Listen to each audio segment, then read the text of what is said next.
नमस्कार दोस्तों। हेलो दोस्तों, आप सुन रहे हैं चाणक्य नीति। चाणक्य जी कहते हैं, अन्याय से कमाया हुआ धन अधिक से अधिक 10 वर्ष तक किसी व्यक्ति के पास ठहरता है और 11वां वर्ष होते ही ब्याज और मूल सहित नष्ट हो जाता है।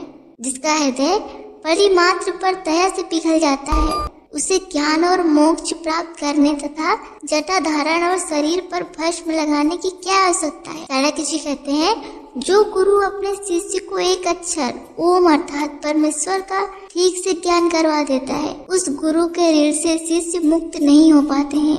संसार में कोई ऐसी पदार्थ नहीं जिसे गुरु को समर्पित करके शिष्य गुरु के ऋण से मुक्त हो सके। दुर्जन और कांटे, इन दो चीजों से बचने के दो उपाय हैं। या तो जूते से इनका मुंह कुचल दिया जाए, उसके अस्तित्व को ही समाप्त कर दिया जाए, अथवा उनको दूर से ही त्याग दिया जाए। चाणक्य जी कहते हैं, गंदे कपड़े पहनने वाले, गंदे दांत वाले अर्थात दांतों की सफाई न करने वाले, अधिक भोजन करने वाले, सूर्य उदय होने पर तथा सूर्यास्त के समय सोने वाले व्यक्ति को लक्ष्मी स्वास्थ्य, सौंदर्य और शोभा त्याग देती है, भले ही विष्णु क्यों न हो। चाणक्य जी कहते हैं, इस संसार रूपी सागर में ब्राह्मण रूपी नौका धन्य है जो उल्टी गति से चलती है।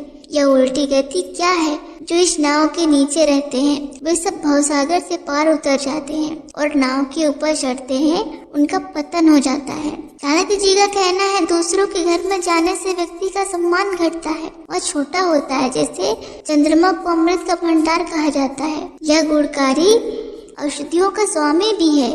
इसकी छवि अथवा इसकी किरणों को अमृत के समान माना जाता है। इसमें क्रांति भी अर्थात प्रकाश से युक्त है, परंतु जब यही चंद्रमा सूर्य मंडल पर जाता है तो तेज रहित हो जाता है, वहाँ उसकी सारी चमक दमक समाप्त हो जाती है। इस पृथ्वी पर 3 ही रत्न हैं, जल, अन्न और हितकारी वचन, परंतु मूर्ख लोग पत्थर के टुकड़े को रत्न समझते हैं। चाणक्य जी कहते हैं, दरिद्रता, रोग, दुख, बंधन तथा आपत्तियों से सब मनुष्य के अधर्म वृक्ष के फल है।